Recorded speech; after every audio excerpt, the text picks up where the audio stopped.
All right, there we are. Stream is live. What's up, guys? Day 2.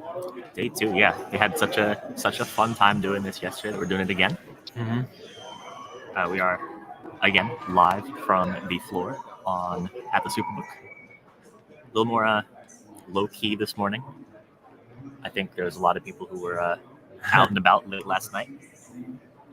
Yeah, people are definitely trickling in. A little slow to get here. Yeah, but it's probably like a 30-minute difference. I think people will start getting here. Yeah, we still have an hour. It's also definitely a slightly older demographic who showed up early today. I think that yesterday it was a lot of the spry chickens who showed up early.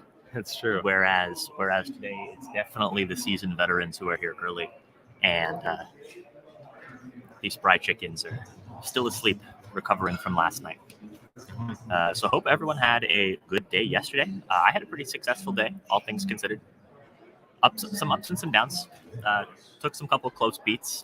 Gonzaga yesterday was definitely a bit of a rough one. Arkansas lost by the hook. What else? There was one other one that was San Diego State. San Diego State. Yeah, that was brutal. They were up 15, just needed them to win, and they could not get the job done. That being said, my bracket's doing great. Yeah, you have your brackets. I went 13 for 16 yesterday overall. Had $100 on Richmond money line yesterday. I have 2 actually big dogs today that I'm going to take. Money line straight up like that. So agenda for today is going to be basically the same as yesterday. It seemed like there was some positive feedback with the way that we did this yesterday. I think that we're going to structure it basically the same way today. So we're just going to go chronologically through all of the games, talk about if there's anything that we like, just talk about the game in general. We'll wrap it up with top picks. Curious to see if we get some cameos on the stream today from some of the people in the Book It community. We spent a lot of time with them yesterday. They should be pouring in at some point before the game starts. They know where we are, so we might see some people, some familiar faces back behind us as well. So somebody asked, as a Kansas fan, how do you see their path to the Final Four playing out? We'll talk about Kansas in a little bit. I don't have a bracket up. Who does? I know. I don't. have to go look at it too. Do we? Can I go? I'm gonna go look real quick and see if they just have go see brackets I can grab. But yeah, gonna look through that. I think Ben's tweeting this out.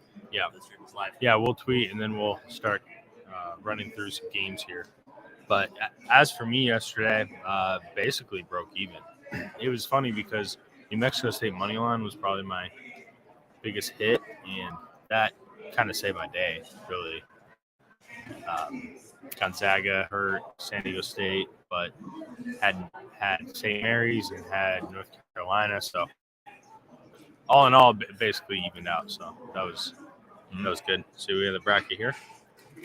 Yeah. So this is nice to see y'all still alive. Yeah. No, we didn't do anything crazy last night. We were literally at the book from the time that we streamed until probably 2 hours or an hour and a half after the last game ended last night. We were literally here all day and just didn't do anything after that. Just went to sleep. I think the plan though tonight's going to be a little bit more of a hectic night. Tomorrow is the day where the nice to see y'all alive comment will have a little bit more meaning. Sunday morning, or Saturday morning. Yeah. So, are you ready to get started? Yeah, but I think we should hop on into it, and we have about probably an hour. So we can. An hour. Yeah, let's do it. Yeah, it's Norton said tonight's games aren't as appealing I think as that's a good thing, yesterday. Yeah, there's definitely not as much that's like, ooh, I like this, which makes me nervous because I had a good day yesterday. A little bit worried about today then. What book are we at? We're at the Superbook at the Westgate in Las Vegas. They've been kind enough to allow us to stream. I personally like today more than I do yesterday, but that could be a bad thing too. All right. So Let's get started with the first game of the day. I think it's one of the most interesting games to talk about, and that is the Loyola Chicago Ohio State game. This is a 7-10 game from what region is this in? This is in the South region in San Antonio, Texas. Lines currently, this is a pick'em. This is a pick'em game, over/under sitting at 132.5. So Ben, are you taking Sister Jean, or is Sister Jean gonna fall out of her wheelchair tonight? So I'm not betting this one, but at What least do you mean not betting? You gotta bet every game. It's March Madness. Well, I can always jump in live, but I think I might bet the first half under. So why is it that you like the first half under here? I think there's a few reasons. One, I do believe that. Well, I mean, naturally, and I think the under is your initial look here with the style that Loyola plays. Ohio State offensively has been inconsistent. I just think with both these teams, we talk about feeling each other out in like the first half. I really think that we're going to see that quite a bit. I think 62.5 is the number. It feels right. And then we've had our trend too. I know it's got to be like 50-50 right now or close to it so far. But I feel that's got to be my just initial play, my initial thought. So I'm going to go with the first half under there. Yeah, it's a low number at 62.5. I think one of the important things to look at here is injury news on Ohio State. So I don't have access to all of the screens like that I usually do. So if anybody knows what the injury reports are with guys like Key and with Liddell, is everybody playing for Ohio State, or are people out? We were talking a little bit about this yesterday, like whether these injuries are better or worse for overs and unders. So it's tough. Yeah, you made a good point. So whenever people are out, everybody always thinks like, oh, it's the under. The players are worse. It's going to be less points. But you have to think about the contributions on each side of the floor. If it's a player who contributes more on the defensive end, then it's good for the over. If it's a player who contributes more on the offensive end, then it's good for an under. And I think that with some of these bigs for Ohio State, I really don't know if it's better for the under. So Ryan says Liddell's not on the injury report. Looks like Young is back. Looks like he might be coming back. Game time decision. See, that almost makes me feel better about the under, though. Yeah. Is that kind of what you're getting at? Those guys are in. I agree. I think that having the paint presence is good for Ohio State defensively. Neither of these teams are particularly great shooting teams. I mean, they both like to run the offense through the paint and just keeping good perimeter defenders in there, or interior defenders in the game is good for the under. I'm actually going to go run and grab a first half sheet. Yeah, go grab one. Yeah, and I'm curious if anyone has the official record of those first half unders. So they did start 2-0 on Tuesday. Wednesday, I believe they went 0-2, and then yesterday, just kind of following in my head, I don't think they were profitable. So I'm not necessarily saying since it wasn't profitable and it broke even that it's going to turn around on Friday and we're going to see like 60% first half unders. But I do think there is still an opportunity. Just look at a few games. There's going to be 6 or 7 that hit today. Just you got to find your spots. So yeah, exactly. It's all about picking spots. It's never going to be every first half under is guaranteed to hit lock of the century type of deal, right? I mean, I bet 2 of them yesterday. I went 2 for 2. What was the other one? We had the Memphis Boise under, which we talked about on the stream yesterday, and then talking with some other people here. After the stream, we took the. I was 2-0 too. We took Texas Southern, Kansas. Yeah, that one was a little dicey. But it was a little sketch, but it was good that Texas Southern literally forgot how to put the ball in the basket. Yeah, anytime a team scores 47 and you hit it first half under, you know something's going right. The other team had 19. Yeah, you love to see it. Yeah. So on this Ohio State Loyola game, definitely thinking about a first half under, and I probably actually do like Ohio State if I'm picking a winner. Same. in this game. Is part of that too just the kind of maybe the market narrative of Sister Jean, what Loyola did last year, even though they do return basically the whole team minus what's his face, Krutwig. But is he playing overseas? He's got to be. Yeah, he was fun to watch. I'm actually not. I know Peter Mosier is not there. I'm actually not as concerned as maybe other people with Valentine. I mean, I think he's a great coach. I think he carried a lot of the same principles, that over from what Mosier was doing. From what I've been hearing, they have a lot of the same styles, but experience. Yeah. Also, we just got the most important handicapping piece. Is it Ohio State does TikTok dances? Have to fade them. Oh well. How does that correlate to the first half unders? That's what I want to know. Yeah, I mean, it could be good, it could be bad. Yeah, who knows? So let's move along now and talk about the second game of the day. One of the most interesting ones, in my opinion, and that is Auburn and Jacksonville State 2-15 matchup. So in this game, Auburn currently favored by 15.5 total, sitting at 139. So I've been pretty on the record about the fact that I like the chances that this Jacksonville State team has both to cover and to potentially win. I was talking. I mean, I was saying that this was probably the best shot the 15 seed had to win. Of course, that's not true because St. Peter's already won. I know. So, now what? Yeah. So do we change our minds on how we think about that? I could see 2-15's won in was it 2015? Yeah, I mean, just because one wins, it doesn't make another one any more or less likely. They're completely independent. That actually sets up better for you, I bet. Yeah, you'll get to it in a second. Yeah, so that's an interesting point that Norton made. Is the fact that they already saw Kentucky lose. Potentially, that's something that Bruce Pearl talks about in the locker room. Although at the same time, I mean, if they need Kentucky losing to motivate them, what are they doing with themselves? The other side of it too, you can see, Jacksonville State, it can happen. Why not us? So it goes both ways. It does. It definitely does. So what do I like about this Jacksonville State team? I mean, they kind of check all of the boxes that you like as far as upsets are concerned, right? They're an incredibly good 3-point shooting team. They play a slow tempo. The big concern matchup-wise against Auburn is just the fact that Auburn has so much size inside between Jabari Smith and Walker Kessler. Jacksonville State has a 6'10 freshman center. His name is Brandon Huffman. He's solid. He's obviously not anywhere near as good as Smith or as good as Kessler are.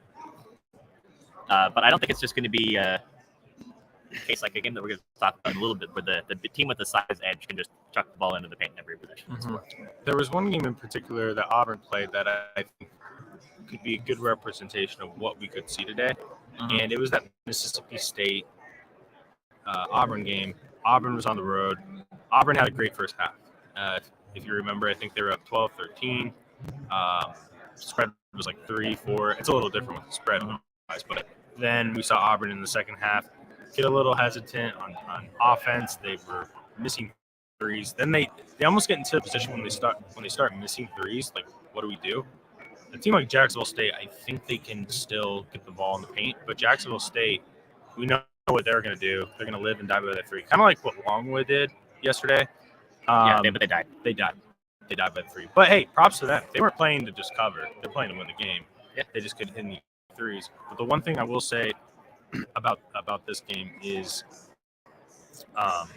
the first half under was given out by Right Angle Sports actually yesterday. It was a 60. Auburn Jacksonville State. Yeah, Auburn Jacksonville State was at 65.5. Now it's down to 64.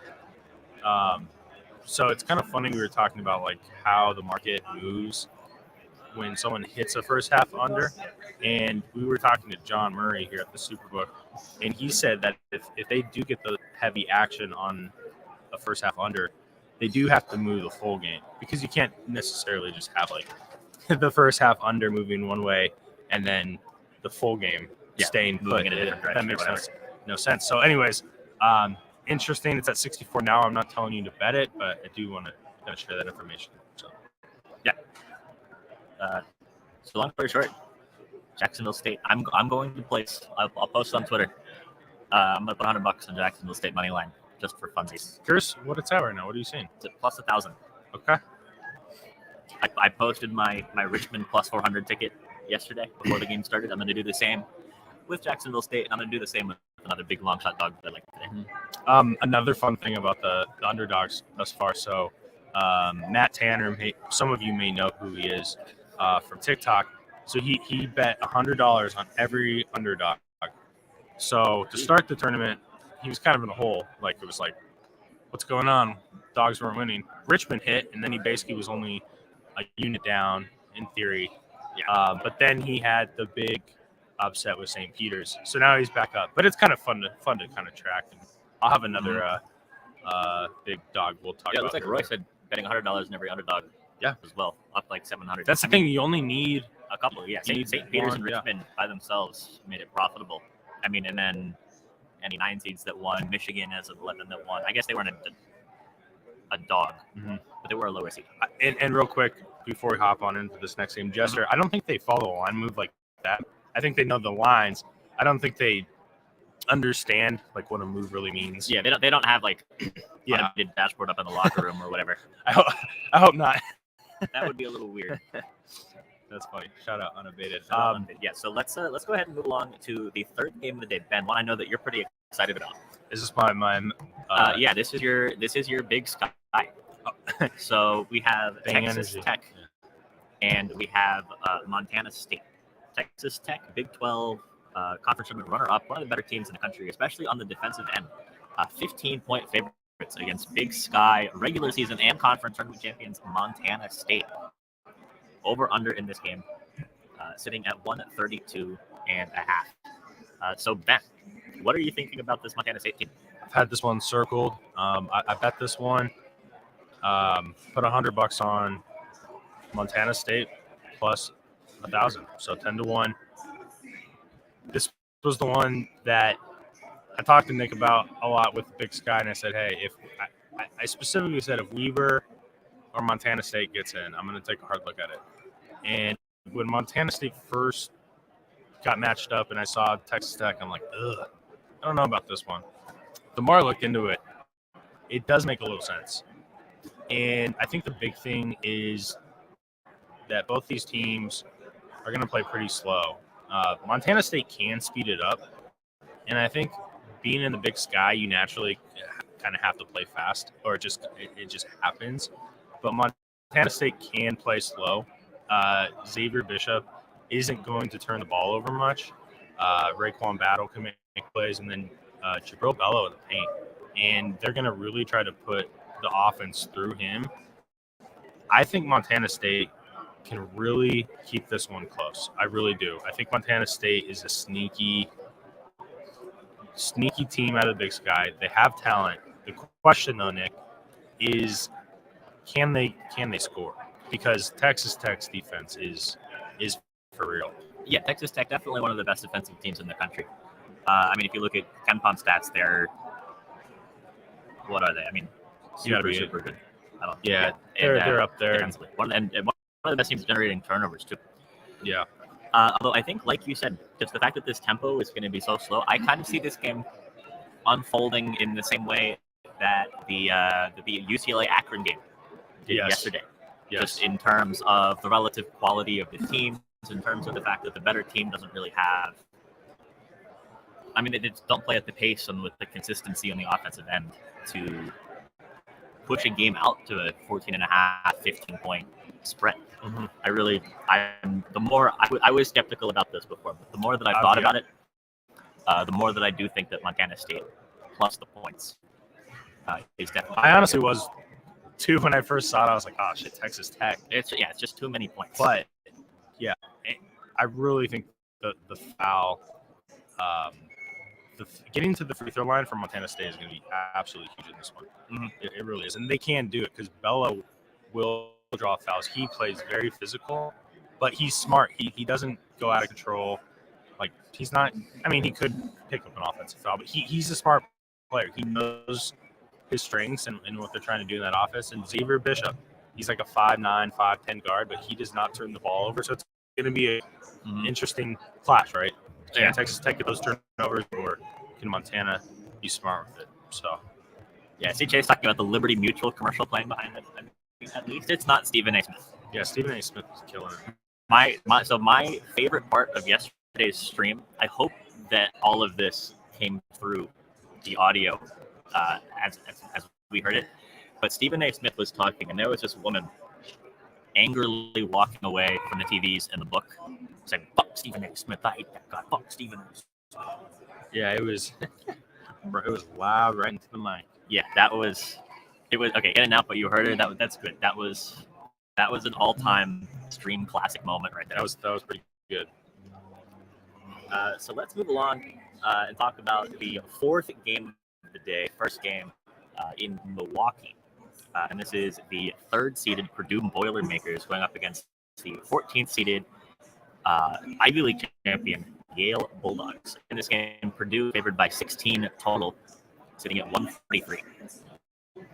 So I think one thing that's really interesting about this game is just the fact that Yale ended up as a 14 seed in this game.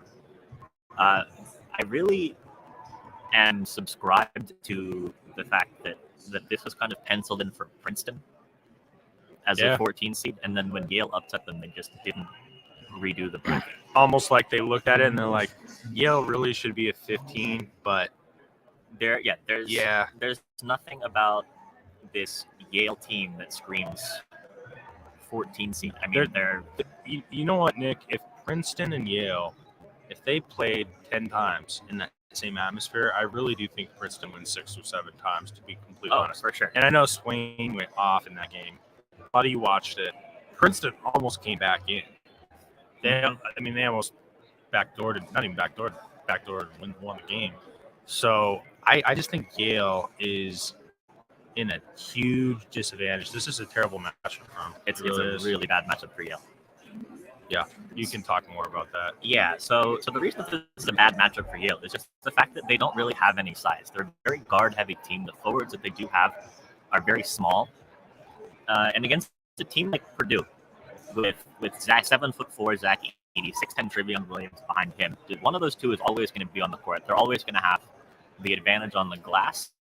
They're always going to have the advantage in the paint, both on the offensive end and on the defensive end. Especially with Edey, this is the kind of game where they really can just throw the ball into Edey every single possession when he's on the floor. Mm-hmm. And who's going to guard him? 6'8" guy? Absolutely not. So there's an 8-inch height difference between Edey and like the tallest guy on Yale. The other thing that I don't like about this for Yale is that they are so dependent on Azar Swain for scoring, and Purdue can just throw Ivy on him in coverage. I mean, Ivy's the point guard, Swain's the point guard. They're kind of just naturally matched up against each other on each end of the court anyways. And if he kind of gets shut down a little bit, it's going to be tough to see what Yale can do on the offensive end. And Nick, correct me if I'm wrong, but is Purdue 0-10 ATS the last? No, the Purdue is not 0-10 ATS in their last 10, but they are 0-9-1. Okay, ATS. So I get it. Look, Purdue has had spreads where they've come close to covering, but they haven't covered, and that's all that matters in the end. But margin is important to some extent. Mm-hmm. But I do think that Scrunch is onto something. It scares me saying this because it kind of falls into their due category. But when you have a matchup like this, I mean, it's more likely that someone or a team is due. And I really do think the matchup, just getting a new atmosphere, may be really good for Purdue. I have to go with Purdue. This is probably one of my better bets. Yeah, I agree with Ben. This is definitely one of my favorite plays today as well. Yeah, I'd like a lot of underdogs today. As far as favorites go, though, Purdue is my play. Yeah. All right. So let's move along and talk about the fifth game of the day, which is Delaware and Villanova. Can you plug that in and out? I don't know what happened. Yeah. 1 second. We lost the camera feed. As long as you guys can still hear us, but we're gonna get the. There it is. Hopefully, This is a tech support stream again. yeah, this is what happens these days. Oh, there we go. We're back. All right, we're back. So Villanova and Delaware.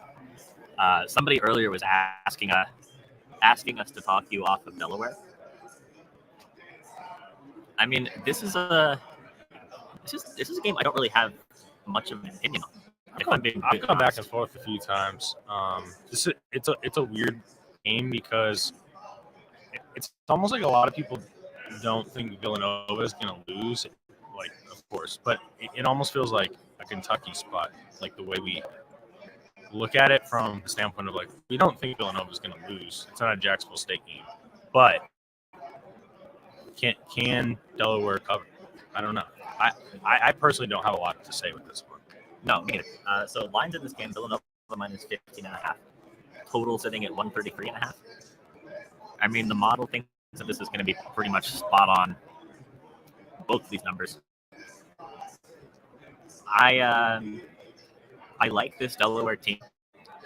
I'm a CAA guy to a CAA school, but it's just a weird matchup. Jay Wright's not going out first round. Well, we could have said the same about Kyle Parr yesterday.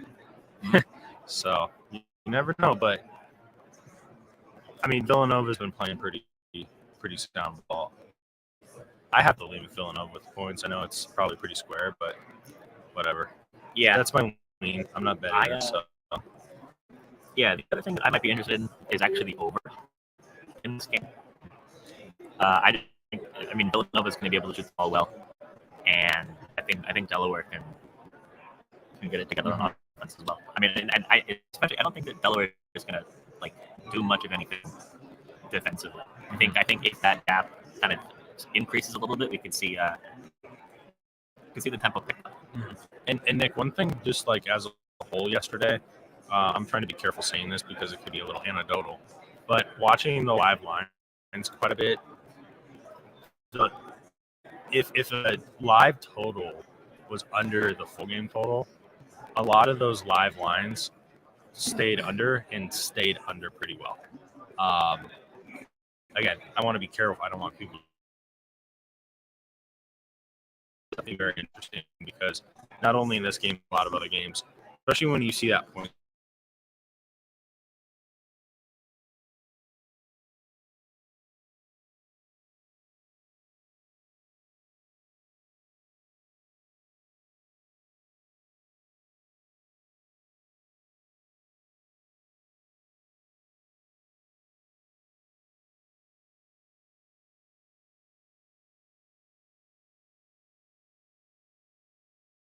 We're good.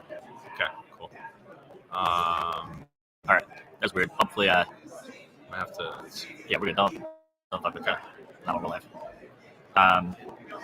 So next up, let's talk about the game between Miami and USC. Another one of the more interesting games of the day. This is a game that a lot of people hate. I think, or maybe a lot of people have strong opinions about this game, but on opposite sides. I think that there's a lot of people on Miami, and there's a lot of people on USC. I mean, both of these teams at their best this year have looked extremely good. Both of these teams at their worst have been atrocious. So for me, though, I like USC in this game, especially sitting at just minus 1.5 points. I think that the best version of USC is a top 15 team in the country. And they're not playing that way right now. They're definitely not playing at their best. But that's kind of the upside that they have. And I think that with Miami, the best version of Miami is still just like a borderline top 25 team, maybe. And I just think that in March, give me the team with more upside, and that's USC. So I actually agree with everything you said, but the reason why I don't think we're going to get the best of USC today is the KenPom charts that we have in the March Madness guide. And I know this is just one data point, but for those of you who have purchased the guide, we basically had to, and actually posted this on TikTok too, so anyone can see it. we have the charts of both teams and how they kind of progress through their KenPom rankings. And USC looks like it looks like this. Yeah, USC looks like a Peloton stock, and then what's the stock that's popping these days? That's what Miami looks like. Look, stylistically, I don't think there's like a huge mismatch on either side.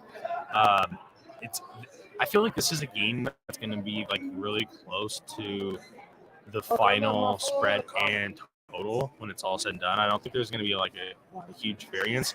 So this could be one you could potentially live bet. In my opinion, I think it's going to be close either way. So I lean Miami though, but yeah, I definitely lean USC here. Yeah, I mean, I'm even a Pac-12 guy to some extent. USC is just a team that I've watched a few times, and other than Mobley, I'm just kind of like, meh. But Miami doesn't really have, they don't really jump off. You're going to knock USC for their star power, and then take Miami at the same time. So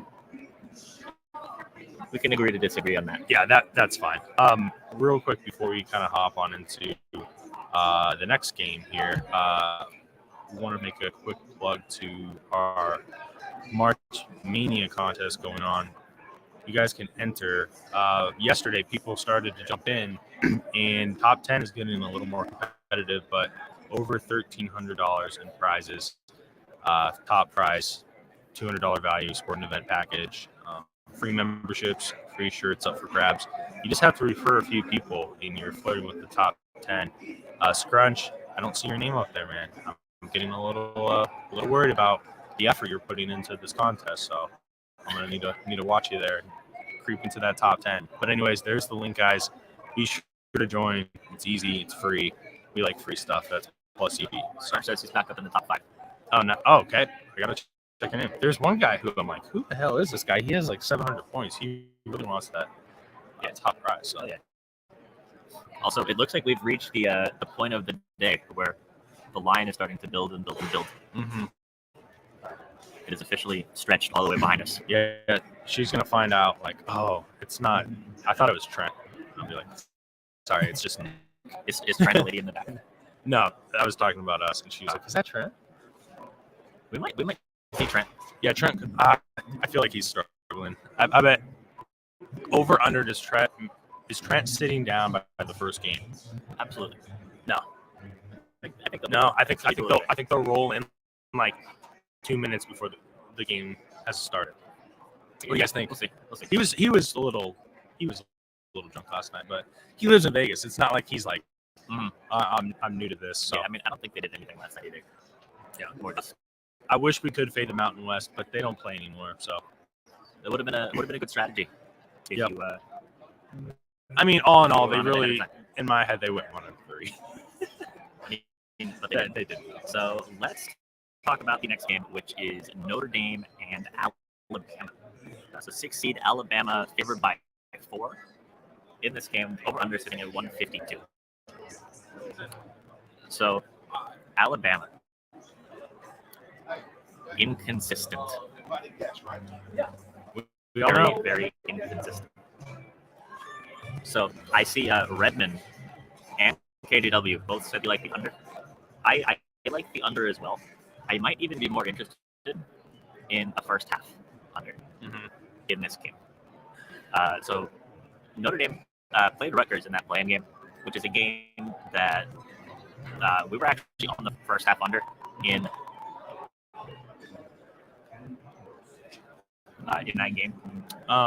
And one thing I was just thinking about, just hit a lot of shots. So the last 5 years, actually, I think it's been even since 2011, we've had a team make it out of the first 4. We haven't gotten. It would be Notre Dame, Rutgers, and then who else do we have? Is that it? Well, I mean, it's Notre Dame and Indiana. Yeah, but Indiana didn't make it. I'm saying they've won an additional game.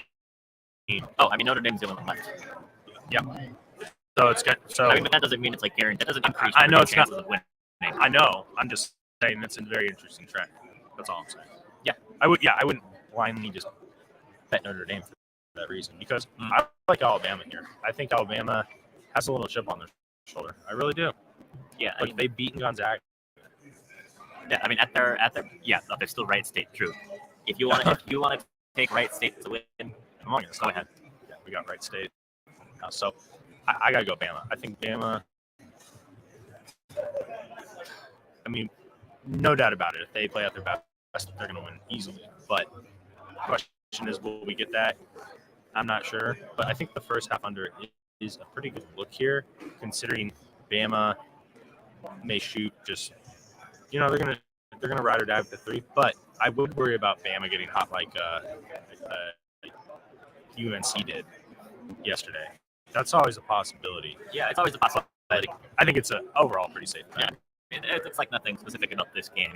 That's a risk that you take betting any under. Like especially if teams get hot, unders lose. Especially first half. So yeah. That number's sitting at 72, by the way. So next up, we've got another one of the most polarizing games of the day, and that is the Virginia Tech-Texas game. So Virginia Tech coming off 4 straight wins in the ACC tournament, one of the hottest teams in the country, and a team that I think is getting a lot of action today. There's a lot of people on Virginia Tech here. Is that safe to say? Yeah, I mean, it's one of the most popular public plays today, Virginia Tech, which is interesting because they're 11 seed, right? That's 11-6 matchup, correct? Yeah. And we saw what happened when the public was all over the 13 seed, or the higher seed, lower seed, technically, South Dakota State. Mm-hmm. Not to say that that's a foreshadow, but I am a little worried that the public is just blindly on Virginia Tech because of their run and have not watched a lot of Texas basketball. So I think in this spot, you're buying pretty low on Texas and maybe buying high on Virginia Tech if you like them, but I think you should sell high on them at this point. Yeah, I have to go Texas. I'm taking Texas here as well. This line is sitting at Texas -1. And the game that I want to draw a comparison to is the Iowa game. So Iowa is the other team that was crazy hot entering the tournament. And what that created was a spot where there was just so much value on Richmond. Just because Iowa was, the line was inflated by a couple of points, I think, just based on hot performance of the last couple of games, as opposed to looking at a full season-wide body of work. And I really think that with this game, it's the same thing. You know what I wonder? This would be really interesting for next year's guide if we somehow look at those teams that run through their conference tournament and then how they do. Because I actually think a lot of times they don't do as well as we think. And I think one of the reasons why is because think about Virginia Tech. That tournament was in Madison Square Garden. You get hot the first game. You wake up the next day, play hot. Wake up the next day, play hot. Mm-hmm. And it's you're in the same hotel, same stadium, right? It's very routine, and you're just in that rhythm, and you're same backdrop and whatever. And now, where's this game at? They're playing somewhere else? Obviously, it's not. They're in Milwaukee. They're Milwaukee. This isn't Madison Square Garden. Now you're in Milwaukee. Does that change? And the momentum too, Nick. They haven't played since Sunday? It's been 5 days. Yeah. Texas has been off, and maybe that's a good thing for them. So I think that doesn't get talked about enough. Comparison I want to make. I know we're crossing sports here. Michigan, Georgia. Think about how hot Michigan was after beating Ohio State, first time in years, and then they had to wait. Right. Mm-hmm. Georgia was coming off that loss to Alabama, and then they had some time off. I'm making a comparison here, and I think getting that time off is good for Texas here, and I think the time off is bad for Virginia Tech. Imagine if those teams had to play Sunday, right? I would probably take Virginia Tech, but I think having a few days off, I think it's going to be a Texas win here. That's my opinion. Yeah, I like I like the long points too. I think somebody earlier made the point that I wanted to make here just to wrap up the discussion on this game, is that the Virginia Tech is really lived by the free type of team, and with the way Texas can defend on the perimeter, I mean, their offense definitely leaves a lot to be desired. Their defense is fantastic. What does the model say about the under? Because I am very close to betting the under here. I don't know if I should do a first half under or a full game under, or if I should not even bet the under, because Nick's going to tell me what the model has. But yeah, I mean, it's definitely an interesting under spot, because in theory, it feels like a kind of chalky in under. theory, The total's really low. It's only 123. Yeah, in theory, you think about Virginia Tech and you just think that, oh man, they're so hot, but they don't play as fast as we think. Both teams play incredibly slow, and the model actually does like the under. Yeah, I think the under is a pretty good play. I don't know if I'm going to go first half or full, but I do like that under for sure. Yeah, and also somebody asked if the line behind this was to place bets. The answer is yes. Yeah, the line to place bets. Yeah, it's starting to pick up. Yesterday, this was probably the line 30 minutes ago, so it's a little slower. People are waking up, dragging ass. But and also a lot of people place their bets the night before because they, almost don't want to deal with this in the morning. Yeah, and they've been in first Wednesday. They fly in and they barely get here. So yeah. Yeah. So anything else with this one? Nope.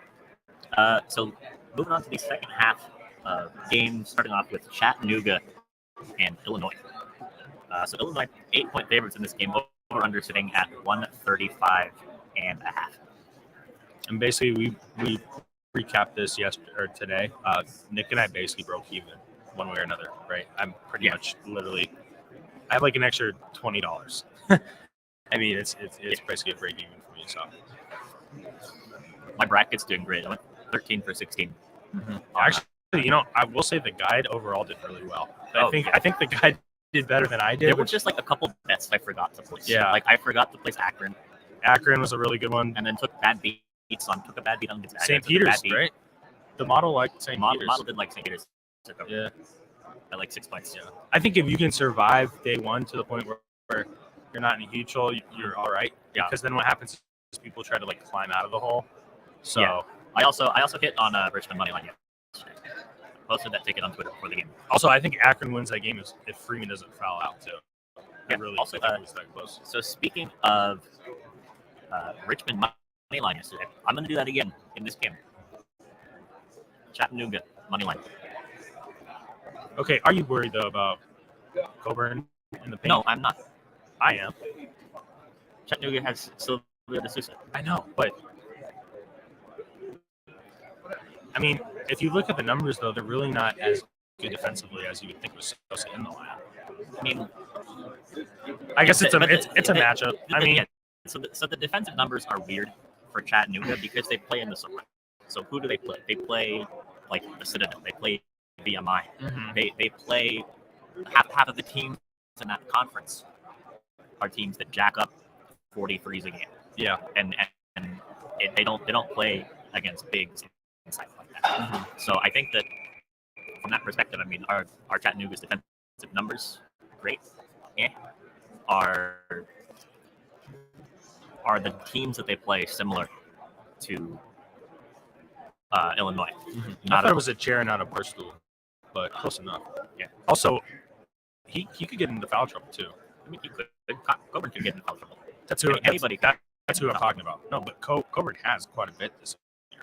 They've struggled with him on the bench because the offense really does go through him, like whether he's the one shooting the points, getting to the free throw line, or kicking it out to some of the other guys. So that's something to watch for if they could get into foul trouble. Obviously, it's hard to predict that right now, but I am personally going to look to live at this because of that. Yeah, I mean, I could definitely be a live bet spot if somebody gets into foul trouble. I will say, I think the 8 is just too many points. I think with the money line on Chattanooga sitting right now at plus 320, and probably liable to move a little bit more. I think that there's a lot of value on the monster. Mm-hmm. Absolutely. And I heard the narrative like, it took a game-winning 3 to, make the tournament. Yeah, over Furman, but Furman's a really good team. Yeah, and also it's like I don't really care. You're here. I mean, Furman played a good game, so it's not like we're talking about just some random, UNBC. So yeah. So next up, let's talk about Cal State Fullerton and Duke. Duke minus 18.5, over under sitting at 146. How poetic would it be for Coach K to lose this game?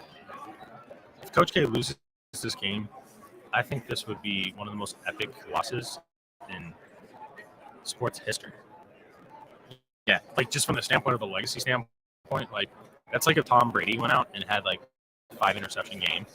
Literally, it would be catastrophic. But I love Duke here, and I hate saying that because I feel like the squarest guy in the sports book right now. But actually, I don't feel as square because Duke has played like shit lately, and I think kind of goes back to what I said about Purdue. I think a change of scenery is actually really good for Duke. And then from a X's and O's standpoint, Cal State Fullerton is not a good team. I watched them in the Big West. I didn't even think they would get out of this conference, to be completely honest. I didn't really know who was going to come out of this conference. It seemed throughout that conference tournament that no one really wanted to like actually win this tournament. It was like, should we shoot the game winner? Should we like not? Like hold the ball, yeah, the like baseline, out of bounds. Yeah. So, anyways, Cal State Fullerton's a baseball school. Duke's a basketball school. I love Duke's matchup. They're going to shoot threes. They have the size advantage. I don't think Cal State Fullerton covers this. I'm going to go Duke here. I'm betting this one personally. Yeah, I like Duke here as well. Don't want to spend a ton of time on this game. It's kind of gross. It is. So you know what the gross game is? Iowa State LSU. I'm not betting this one. This is the ugliest game. I kind of like LSU. So this is I know where you're going with this. Where it's so one. I think this Iowa State team is bad. They started out hot. They started out with like 12-0, 13-0 this year. They've been garbage since then. They've been really bad, and I think the reason for that is just so Iowa State is a team full of transfers. There's like barely anybody on Iowa State who played meaningful minutes for Iowa State last year, and there's just no film on them at the beginning of the year. And once teams kind of figured out who to target on the defensive end, Iowa State's offense just completely ground the ball. They've got some individual players who can score some buckets, but as a team, it's just a mess. Are they a good defensive team? Yeah.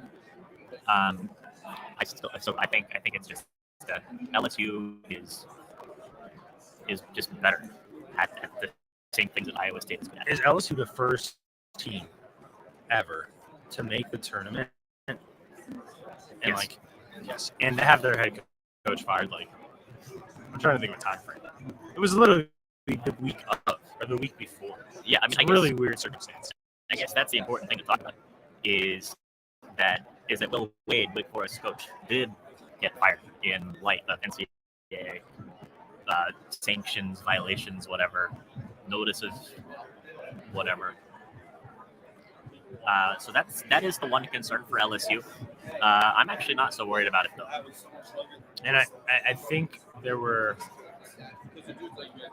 I believe Iowa State is getting 75% of the money. And I think the reason why is because of that. I think a public guy, I don't want to single anyone out, but you just say LSU fired their head coach. I'm going the other way, right? Exactly. That's a very easy handicap to make. And I don't know what the hell I think about this game. I may look this is a live one I'm circling because I want to see what LSU does. So I like this LSU team quite a bit. I think they were struggling with injuries for a while. They were a top 10 team in the country at one point. A bunch of guys got hurt, but I think that they're getting healthy. Give me the Tigers here. Go Tigers. All right. So next up, Wright State and Arizona. Ooh, pull up that stat about Arizona, or just the graph. So, something I pointed out: Arizona against subpar teams. I think 150 or higher in KenPom, 150 to like 350, whatever. Mm-hmm. They have covered pretty good against those Yeah, teams. they're 6-2 against the spread against bad teams. 6-2. They get the job done against bad teams. And I think the recency bias here is kind of an interesting one because I think we've seen Wright State and they beat the heavy public Bryant play. And I think that kind of trickles over to this, which is weird to say because you just think naturally the public would be all over Arizona, number 1 seed. But looking at some of the numbers, Wright State's actually getting the majority of the bets in a lot of spots. What's going on? March Madness, baby. Is that the same woman who was screaming at Stephen A. It Smith might have yesterday? We will have to check the tape. But Wright State, I think, is a decent team, but I think Arizona comes in. I think a first half look would be interesting, but I'm on that Arizona side here in a few different I'm looking at a few different angles, I should say, but Arizona has to be my lead. Mm-hmm. Yeah, I like Arizona here as well. So I think Wright State had a lot of success against Bryant for all of the reasons that we said that they would. We should clip that as a sound. Like that's yeah.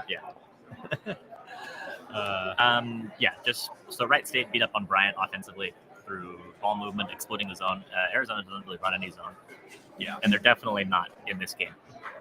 So I think that I don't think that Wright State's going to be able to score the same way that they did against Bryant, and I don't think that Wright State is anywhere near good enough defensively to put up consistent stops. Mm-hmm. And against Arizona. Pick 6. Oh, there goes the camera. You might have to unplug it. I don't know why it's doing that, but pick 6. Let's call it even. We'll just say it's even. Yeah, whatever. 57% is whatever. Hold on 1 second.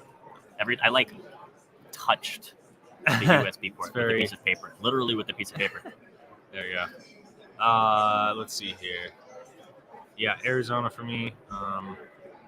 Don't have a lot to say here. Look, these big point spreads, you see one of two things happen. You could see a Baylor where they just put the foot on the neck and just, because it's going to be in that range, right? And then those last 5-10 minutes is where either that dog starts hitting a few shots and back doors, or it just completely goes the other way.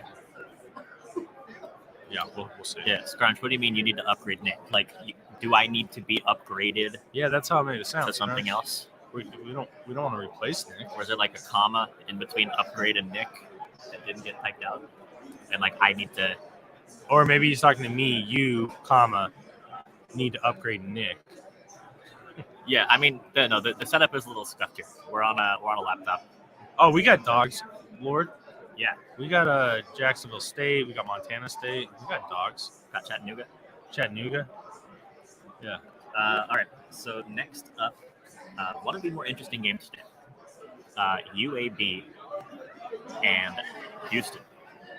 So Houston sitting at -8.5 against UAB. Total of 135.5. Popular game here for a dog. Mm-hmm. Yeah, UAB feels like one of the more popular dogs. And I'm going to be honest, I don't like it. I don't love it. I don't like it. Look, Houston is a team that is very good defensively. My question mark is, offensively, they're somewhat efficient, but they're not going to run up the score. It's can they score? I don't know. No, yeah, they can. They can, but Houston is defense though. Yeah. So look, one last thing I'll say. Look what Houston did against Memphis, and look what Memphis did against Boise State. There's a lot going on there, and I know it's not. You can't do the A versus B, B versus C, but I will say transitive property is very dangerous. Yeah, never use that. You will end up broke. You should do the opposite of the transit. What's the opposite of the transit? It's still the transitive property. This is the other way. Just applied it a different way. I would just be a little careful because Houston, I think, could, kind of where you're going, beat the brakes off of you. But, I think that this Houston team is one of the most underseeded teams in the tournament. I'm a big believer in stuff like KenPom, like Bart Torvik. And both of those have Houston as a top 5-6 team in the country. I think that's a little high on them. I don't think that they're that good, but I think it's a 5 seed. They're underseeded. Yep. So I like Houston. I know we talked to John Murray a couple days ago while we were here, and there is a lot of kind of quote unquote sharp action on UAB. So yep. They had one of their sharper guys that they really respect. Not only did he come in and fade Houston by betting the points in UAB, he also went a step further and bet Houston not to make the Sweet 16 at plus 110, which is kind of funny. Like, it's almost like, oh, you know what? I'm going to double up in some form or fashion. Yeah. Maybe he's a UAB maybe alum. It's not a double up. Maybe it's a hedge. It's a little bit of a hedge. I mean, I guess technically it is whether a hedge. it's a double up, it really depends on how much you were going to bet originally. 100%. So, and I mean, Chattanooga, Illinois, there's a lot of uncertainty there. But yeah, I'm staying away from this one. Nick likes them more than me. Yeah, I like Houston quite a bit. So next up, let's talk about Davidson and Michigan State. I was kind of hoping to see Wiley over here. Yeah, Wiley Michigan State guy. It might be over there. What did Wiley say though? So he said that he was penciling Davidson into his Sweet 16 before the bracket was released, and now they play his alma mater in Michigan State. Wiley's game, Michigan State, the 10 seed, 1 point favorite against Davidson. Over/under sitting at 140.5. What does the model say? Model, I think, likes Michigan State. It's close though, right? It's very close. I think that this Davidson team is really good. They are. Davidson's an easy team to like because I think we still have this Steph Curry type of outlook on Davidson, but they're a great team. They literally have stats and metrics that you could put them up with a lot of teams. Yeah, they shoot the 3 ball well. What's their free percentage? As a team, they shoot 38.6% from 3. That's 8th in the nation. Yeah. And they have a lot of individual guys who shoot extremely well. Their point guard, Foster Lawyer, Michigan State transfer. So this is a kind of interesting narrative. He shoots 44% from 3. Hyunjung Lee, potentially going to be the first South Korean in the NBA. Oh, wow. That's a fun fact. Shoots 38% from 3 on crazy high volume. Luka Brakovic, 40% from 3. And these are guys that have size, too. It's not like these are a bunch of 6-foot guards shooting the ball. I mean, Lee is 6'7", Brakovic is 6'10", Lawyer is 6 foot. And but yeah.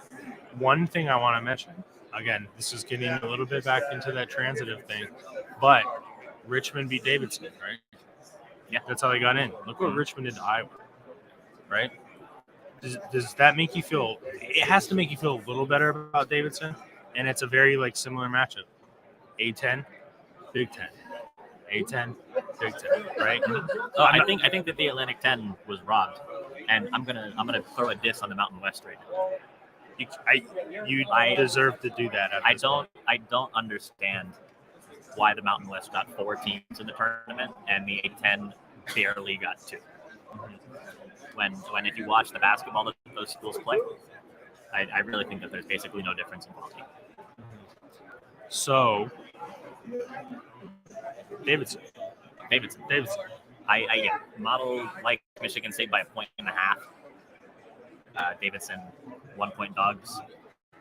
I think I'm just gonna take the slight model fade and take Davidson. Mm-hmm. Yeah. So we got 2 games left to talk about. One of them is Colgate and Wisconsin. Wisconsin, 8-point favorites. Total sitting at 139. Popular as a dog as I thought, but still kind of popular. Yeah, I like Colgate. Yeah, Colgate's an interesting team. I mean, they gave Arkansas a huge scare in the first round last year before Arkansas kind of came roaring back and ended up even covering the pregame 7.5 or whatever it was, despite being down 15 or something at one point. I like Colgate here too. I think that it's a team that has learned from last year. And I think that this Wisconsin team is just a little bit inconsistent. And I think that they're one of the most overseeded teams in the country as a 3. I mean, if you look at Ken Palm stuff, you look at Bart Torvik. I mean, Wisconsin is in like the 30s in the country. I mean, I don't think that they deserve the 3 seed at all. If you take this team and you put them in the Pac-12 or something, And they're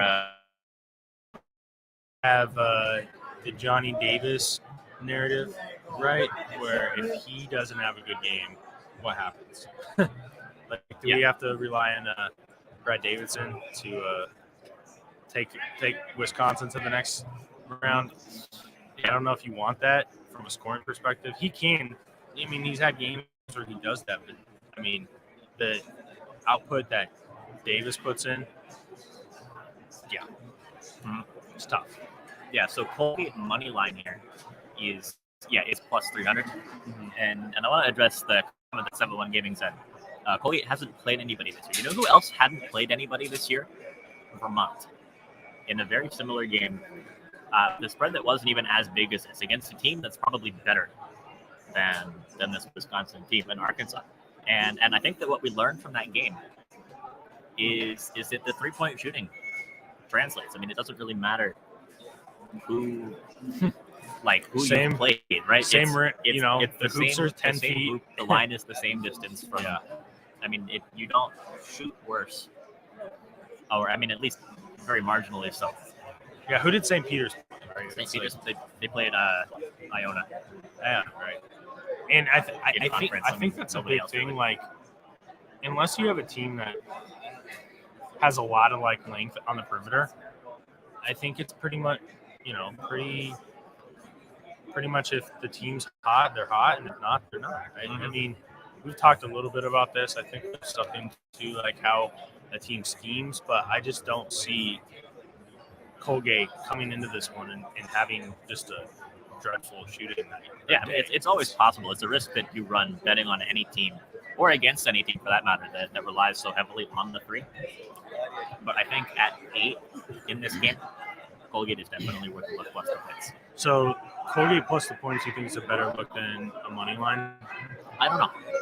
Because I always feel like with these teams, and it's really hard to say, is the value on the money line? Is it on the spread? Is it a little bit of both? Because I think ultimately how I typically like to do it is I like to diversify a little bit and have some on the money line, some on the spread.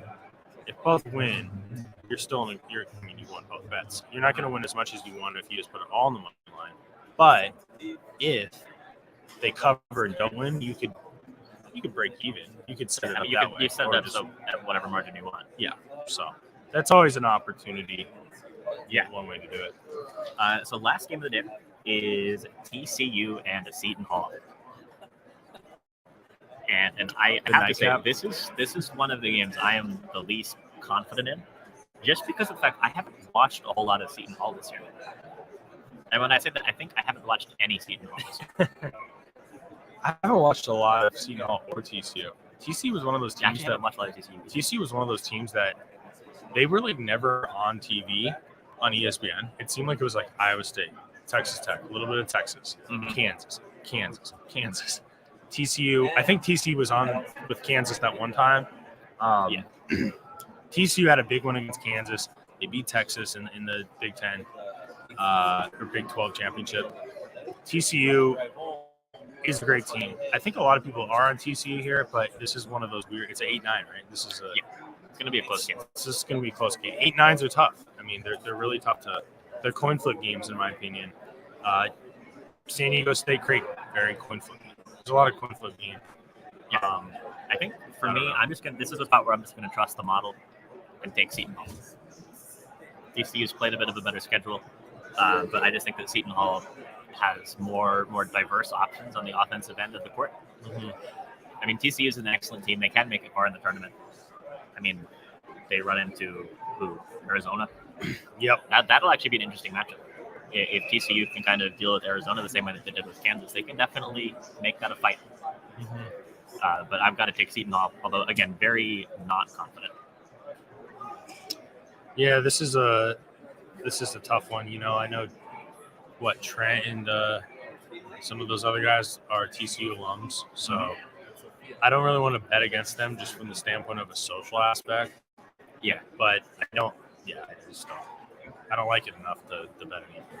I've been to Seton Hall 3 times this year. All right, so let's do a quick recap and talk about our favorite bets today. So I guess, what's your favorite bet today?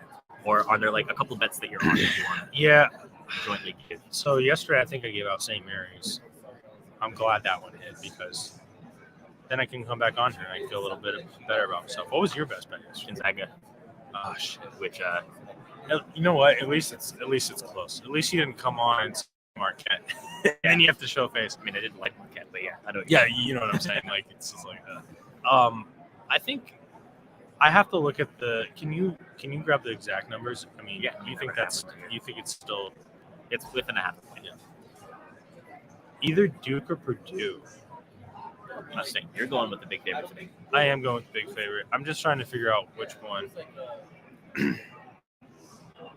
Yale. I have a weird feeling about Yale, like backdooring this, but I think Duke, man. I think Duke could just blow the brakes off. Yeah, it's definitely. What do we have that at? That's a minus. Showing Duke at minus 18.5. I'm gonna go Duke minus 18.5. And I'm a guy who doesn't like to bet Duke. I mean, I can't remember last time I bet them on a stream. I mean, I'll bet them, but I don't like to. And public money is probably going to be on Duke. I don't really care. I'm down on this Cal State Fullerton team. It's 50% how I feel about Duke, 50% how I feel about Cal State Fullerton. I think they win by like 25 points. I'm not going to overthink it. Coach K, yeah, you get the job done. Slash her off. I hate using that after what happened with UNC, but yeah, and what happened in the conference tournament. Yeah. So for me, my favorite bet today, I'm actually going to take USC. I just think that it's a team that matches up well against Miami. I think that Miami is a team that doesn't necessarily even deserve to be in the tournament. And I think that at their best, USC is a top 15 team in the country. Getting USC at only minus 1.5, money line at minus 125, another good option. I think it's just a good value spot. Interesting. I'm actually a little surprised that you said that word. There's also a lot of dogs that I like.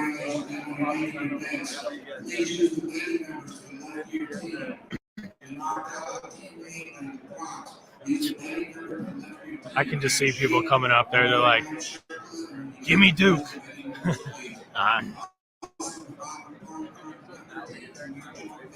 You know what's funny about the rotation numbers is if you're around our age, in our 20s, I'm in my 30s now, which is weird to say. Rotation numbers aren't big. Like, they're not as mainstream. Like, you go on these betting apps. Yeah, you don't have to deal with them. Yeah, but then when you're in Vegas, some of you are probably like, this is obvious, but some may not know. That's fine. You have to come up and say, like, I won $100 on 706, or you say under on 707. You can't just go up and say Gonzaga, because there could be another women's team. Like, there's a lot going on there. It's just kind of funny how Vegas is versus these mobile apps where it's totally different. So, and don't have your phones up there too. They don't like that. I mean, it's kind of a silly thing too. Like, what are you doing on your phone? It's like, but that's just how it is. Yep, that's how it goes. So let's talk real quick. Let's recap. So we have our best bet. Let's talk about again, we've already mentioned it, but our biggest kind of underdog. Yeah, so underdogs are like, I like Chattanooga a lot. I like Jacksonville State a lot. I like Montana State a lot. I think I'm going to have action against the spread on all of those teams plus the points. and I'm probably going to throw down on the money lines for all of those teams as well. Yeah, and then that's a situation where if any of them hit, you're in the green. Yep, I like Montana State. Hey John, last second sharp money. What do we got? We're live. Or Texas, I like to hear that. no. Really? So we got straight from the man himself, John Murray. I asked him, sharp money, put him on the spot. He said Texas. Yep. Line has moved. The sharps like Texas. I think that's pretty much a consensus, like what Nick and I had with the narrative, right? Think about Texas. Their stock is so low. Are you going to buy stock low, or are you going to buy Virginia Tech stock high right now? Yeah. That's the perfect way to look at it. I think you have to. Guys like us, like a Crabs. You know what's funny? This is actually perfect. Crabs. A lot of you guys know very contrarian better. And Virginia Tech alone. Yeah, don't say anything about what you think about him as a better. I don't care. He went to Virginia Tech. He bet them the whole tournament. I don't know if he bet Texas, but he leans Texas. So what does that tell you? Somebody asked for lock of the year. Arizona money line. Should we ask John Murray? Lock of the year. Lock of the year. Drew.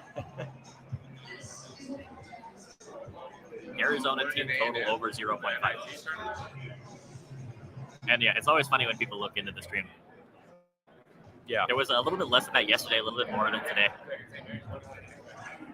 We got nobody yelling at Stephen A. Smith. Although I don't think Stephen's on. You know what's funny? A lot of people don't know this. So people who work in sports books, whether it's the director, whether it's the trading team, they bet quite a bit, but they don't bet at their own books. They bet at other books. So it's kind of interesting. A lot of people don't think about that.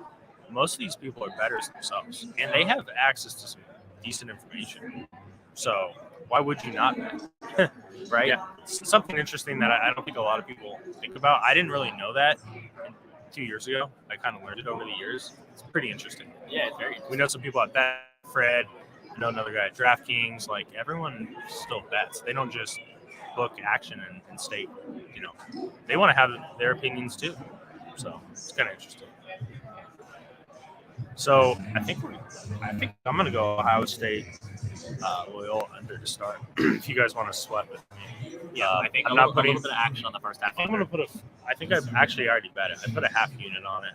It's just one of those, like, I like it enough. I'm also not it's not a pizza bet for me, like just throwing money, just for fun to have action, but it's kind of in the middle, right? Yeah, I do like it enough, not a full unit. So I think that's a good one to get the day started. Get a little first half under. I know the first half under yesterday didn't hit. It was very close. It was right at point. I think this one's gonna hit. I do. Yeah, and I think if you're looking for a money line, I'm gonna be on Ohio State. Yep. I think I'm fading my bracket again in the first game of the day. Your bracket's really good. Mine's like 50 percentile.